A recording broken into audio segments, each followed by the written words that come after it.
اللہ اگر ہمارے نصیب میں پتھریلے راستے لکھتا ہے تو ہمیں مضبوط جوتے بھی بخش دیتا ہے۔ آپ ہمیشہ رب کے رضا میں راضی رہنا سیکھیے۔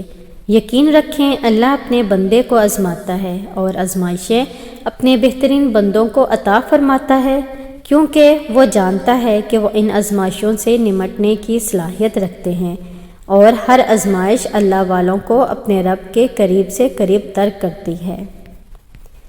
بات کی موجودگی سورج کے مانند ہوتی ہے۔ سورج گرم تو ضرور ہوتا ہے، مگر سورج نہ ہو تو اندھیرا چھا جاتا ہے۔ باپ ایک ایسا کریڈٹ کارڈ ہے جس کے پاس بیلنس نہ ہوتے ہوئے بھی ہمارے خواب پورے کرنے کی کوشش کرتا ہے۔ ایسا نہیں کہ نصیب کا لکھا ہوا بدل نہیں سکتا، ایسا نہیں ہے کہ جو چھن گیا ہے وہ اب واپس نہیں مل سکتا۔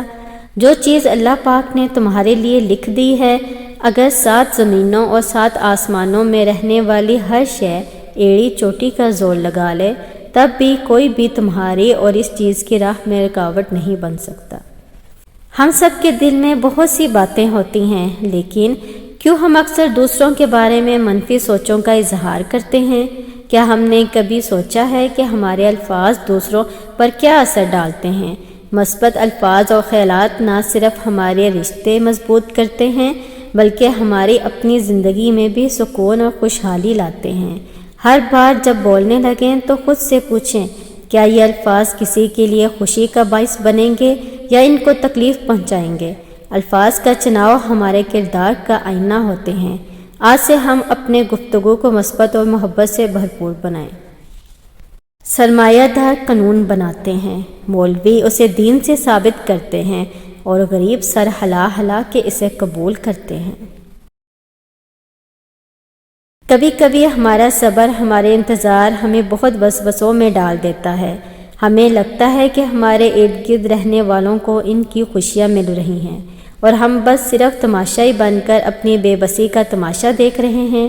شاید ہمارے نصیب میں کوئی خوشی ہی نہیں، لیکن یہ مخصوص یہ ہماری مختصر سی سوچ ہی ہو سکتی ہے، کیونکہ میرے اللہ کی رحمت کا تو کوئی حساب ہی نہیں۔ ہمارا اللہ بہتر جانتا ہے کہ ہمیں کون سی خوشی کب دینی ہے اور کتنے صبر کے بعد دینی ہے۔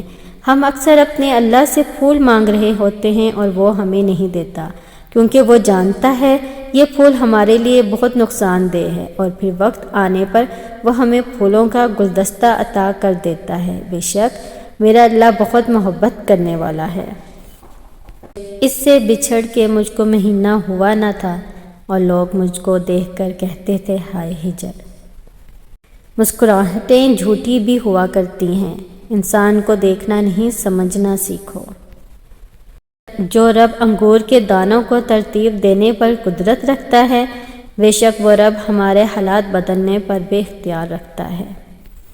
جب دوسروں کو خوش دیکھ کر ایک عجیب سی خوشی اور چاہت کا احساس ہو تو سمجھ لو تم حسد کو شکست دے چکے ہو۔ کچھ مدت بعد تمہیں معلوم ہوگا کہ اگر اللہ تمہیں تمہارے انتخاب پر چھوڑ دیتا تو تم ڈوب جاتے۔ اللہ سنتا ہے تمہیں تب بھی جب کوئی اور نہیں سنتا۔ زندگی مسکرانے کا نام ہے، تلخیوں میں الجھ کر مایوس ہونا چھوڑ دیں۔ وہ جس نے مصیبت میں ڈالا وہی نکالنے پر قادر ہے۔ بس آسمان کی طرف دیکھیں، گہرا لمبا سانس لیں اور کہیے میرے اللہ تو ایسے راضی تو میں بھی ایسے راضی۔ بے شک تو ہی بہتر فیصلے کرنے والا ہے۔ دعا کرتے رہیں اللہ تعالیٰ آپ سب کی من چاہی مرادیں پوری فرمائے، آمین۔ کبھی کبھی میں سوچتی ہوں کہ ہم انسانوں کو کھونے سے کتنا ڈرتے ہیں، ان کی محبت توجہ نہ ملنے پر کتنا روتے ہیں۔ وہ ذرا سی بے رخی دکھا دیں تو دل ڈوبنے لگتا ہے، لیکن وہ ہماری شدت، خوف اور محبت کو جانتے ہوئے بھی ہمیں چھوڑ جاتے ہیں۔ لیکن اگر ہمارا اللہ ہم سے ناراض ہو جائے، اگر ہم اپنے اللہ سے دور ہو جائیں تو ہمارا دل کیوں نہیں ڈوبتا؟ ہم کیوں اللہ سے ناراضگی کو بہت عام سمجھتے ہیں؟ ہم اس کو پانے کی کوشش کیوں نہیں کرتے جو ہمارا اصل ہے، اور وہ ہماری سرکشی نافرمانی کو دیکھتے جانتے ہوئے بھی ہمیں کبھی نہیں چھوڑتا۔ اگر تمہیں ذرا سا بھی اندازہ ہو جائے کہ اللہ تمہارے معاملات کیسے سیدھے کرتا ہے تو یقین مانیں تمہارا دل اللہ کی محبت سے پھٹ جائے۔ خاموشی میں بھی کتنا شور ہے، سوچیں دماغ میں آتی ہیں اور ایک طوفان کھڑا کر دیتی ہیں، دل سے گویا خون رسنے لگتا ہے۔ یہ خاموشی بڑی وحشتناک ہے، اور جب انسان اندر سے خاموش ہو جائے تو کچھ بھی اس پر اثر نہیں کرتا، پھر چاہے وہ ایک ہجوم میں بھی کھڑا ہو، وہ تنہا ہی رہے گا، کیونکہ اس نے اپنے اندر کی خاموشی کو تسلیم کر لیا ہے۔ اب یہ دنیاوی رونقیں کسی کام کی نہیں، یہ خاموشی بھی تو اس سے کلام کرتی ہے، اور اسے ہر طرف خاموشی چاہیے، موت سی خاموشی۔ سچ ہمیشہ پانی میں تیل کی مانند ہوتا ہے، اس میں جتنا چاہو پانی ملایا جائے، تیل ہمیشہ اوپر ہی رہتا ہے۔ دنیا کی بدترین شکل یہ ہے کہ برے لوگوں کی وجہ سے اچھے لوگ خاموشی اختیار کر لیں۔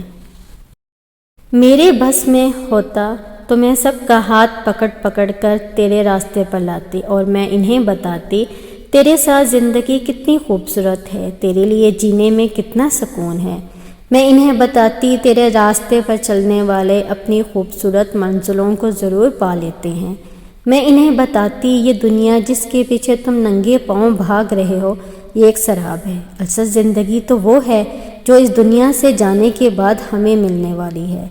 لوٹ آؤ، اپنے رب کی طرف لوٹ آؤ، اس سے پہلے کہ یہ سانسوں کی لڑی ٹوٹ جائے اور تمہاری روح قبض کر لی جائے۔ یا رب، ہمیں اپنی طرف اس حالت میں لٹانا کہ تو ہم سے راضی ہو۔ آمین ثم آمین۔ زندگی میں بس دلوں کو جیتنے کا مقصد رکھنا، ورنہ دنیا جیت کر تو سکندر بھی خالی ہاتھ گیا تھا۔ تعلقات جلد ٹوٹنے کی وجہ یہ ہے کہ ہم ایک دوسرے کو سمجھتے کم اور پرکھتے زیادہ ہیں۔ وراثت میں ملی جائیداد اور مفت میں ملی عزت بہت کم لوگوں کو راس آتی ہے۔ آنسو بہہ جانا اگر اتنی آسان بات ہوتی تو آپ کے رب کو آنسو اتنے محبوب نہ ہوتے۔ بڑی اذیت سے نکلتے ہیں آنسو باہر۔ آنسو بہہ جانا اتنی آسان بات ہوتی تو آپ کے رب کو آنسو اتنے محبوب نہ ہوتے۔ بڑی اذیت سے نکلتے ہیں آنسو باہر، بہتے ہیں تو اندر اتر جاتے ہیں، تب ہی تو عرش ہلا دیتے ہیں، رب سے ملا دیتے ہیں، دل بدل دیتے ہیں۔ اپنے رب کے آگے خوب رو لیا کرو، سب دکھ کہہ دیا کرو، وہ سب سنتا، سب کچھ جانتا ہے۔ وہ گفتگو جو ہماری روحوں کے اندر بغیر کسی جواب کی ہوتی ہے، تھکا دینے والی ہوتی ہے۔ خسارہ ہے ہر وہ چیز، ہر وہ سہولت، ہر وہ شخص جس کی قیمت آپ کا ذہنی سکون ہو۔ آنکھ سے چھلکنے والے ہر آنسو سے، دل کی ہر بے چینی سے، ایک چھوٹی سی خواہش سے، ایک ناممکن نظر آنے والی بات تک، وہ واقف ہے ہر ایک لمحے سے۔ شاید تمہیں ایک گلاب کی طلب ہو مگر تمہارے لیے ایک باغ ہو۔ شاید تم خوشی کا صرف ایک لمحہ مانگو اور وہ تمہیں صدیاں دے۔ تو یقین رکھو اس ذات پر، جو راستے مشکل ہیں ان کی منزلیں حسین ہوتی ہیں۔ وفا کرنا موت سے سیکھو، جو ایک بار اپنا بنا لے پھر کسی اور کا ہونے نہیں دیتی۔ مجھے رات بہت پسند ہے، اور جیسے جیسے صبح ہونے لگتی ہے ایک خوف سا آتا ہے کہ پھر دنیاوی، پھر مکاری، پھر اداکاری، پھر غداری۔